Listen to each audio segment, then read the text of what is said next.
Et bien salut tout le monde, bienvenue dans cette nouvelle vidéo. Aujourd'hui on va analyser le BTC, ça fait quelques jours / semaines qu'on est en train de faire un range sur les 120 000 $, les 118 000 $.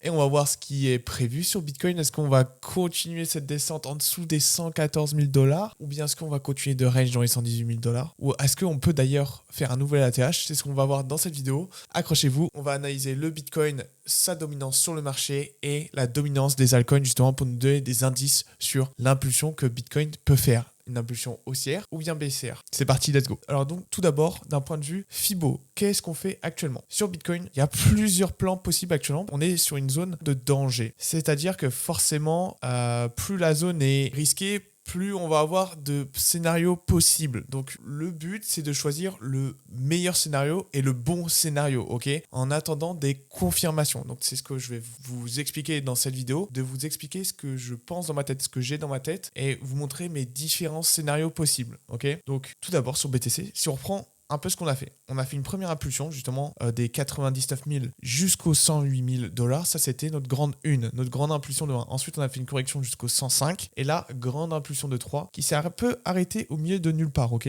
Donc là, on a une impulsion de 3. On a fait un retracement de 4, ok? Parce qu'on a touché les 0,3 de Fibo. Et derrière, on a fait une 5 qui est venue chercher l'objectif minimum des 0,3. Là, il y a un gros débat parce que en effet, on a bien touché l'objectif de la 5, mais il y a un gros mais, c'est qu'on n'a eu aucun retracement. On n'a eu aucun retracement justement dans cette 4. Vous voyez, on a fait une 4 tout droit, on a bien 5 vagues, mais on n'a pas une ABC. Comme je vous ai dit sur mes vidéos, quand on voit une ABC, voilà, on a la confirmation qu'on a bien fini ce pattern baissier, parce que sinon on pourrait continuer de descendre tout pendant qu'on ne voit pas ce pattern baissier. Et donc ici on voit rien, on voit juste un gros crash et ensuite une petite montée et puis après voilà, là on voit une ABC. Et donc maintenant il y a deux possibilités, soit on a fait le bottom de 4 du coup juste là, et ensuite on est en train de faire l'impulsion de 5, ok? Et donc derrière, qu'est-ce que ça veut dire? On va recrash, ok?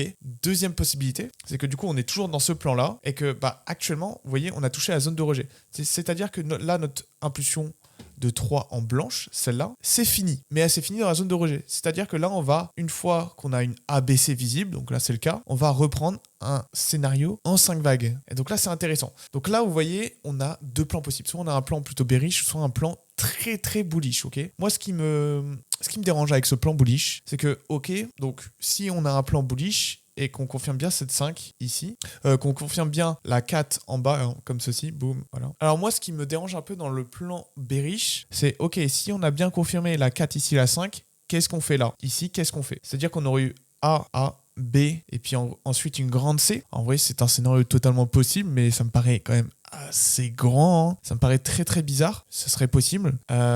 Sinon aussi un troisième scénario, mais bon en vrai clairement là on pourrait déjà reprendre le pattern haussier. Moi j'y crois pas trop, mais c'est-à-dire de faire un autre mouvement plus grand. A, B, C. Mais pour moi, on se trompe de scénario. Je pense que là, on voit la ABC, donc on devrait reprendre un scénario haussier si on est en tronqué. Okay, si ce scénario est correct. Si on rebaisse, ça sera clairement une 4 et 5 là, mais donc je ne sais pas ce qu'on a fait ici sur cette partie. De toute façon, là, il y avait eu un énorme dump qui est franchement très très compliqué à décompter. Ici, on décompte bien 5 vagues, mais en fait, juste après, c'est vraiment très compliqué ce qu'on a fait ici. Donc voilà. Maintenant, ce qui peut nous aider à choisir le bon scénario, c'est la Bitcoin dominance. La Bitcoin dominance, vous allez voir, on a fait un crash mais sensationnel. On a fait 5 belles vagues. Donc 5 belles vagues, c'est-à-dire que la correction est loin d'être finie. On va avoir au moins un rebond et puis ça va recontinuer, ok? Donc là, on a eu notre premier rebond qui est venu à quasiment toucher les 0,3. C'est quasiment propre. Je ne sais pas si on peut compter. Donc là aussi, la Bitcoin dominance, c'est piégeux. C'est-à-dire qu'on a touché plus ou moins les 0,5. On ne sait pas trop. Parce que l'objectif de la Bitcoin dominance, c'est de toucher ces fameux 0,3 pour continuer de descendre, continuer de s'écraser vers le bas. Est-ce que ça a été touché?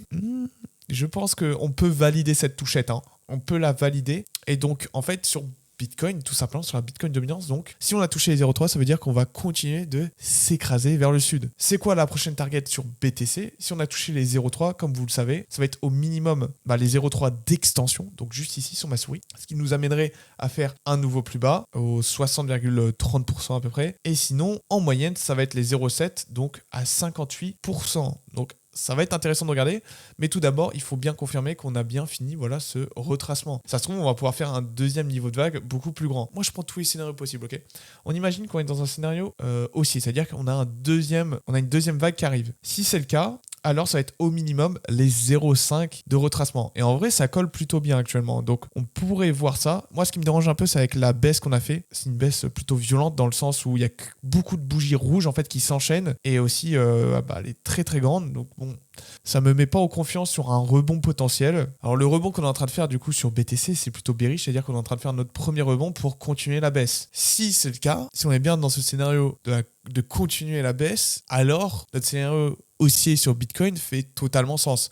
Parce que si Bitcoin décide d'exploser dans les prochains jours, semaines, alors les altcoins vont clairement suivre BTC et exploser d'autant plus. Ok. Maintenant, ce qui peut être intéressant de regarder, c'est ok, que disent les altcoins?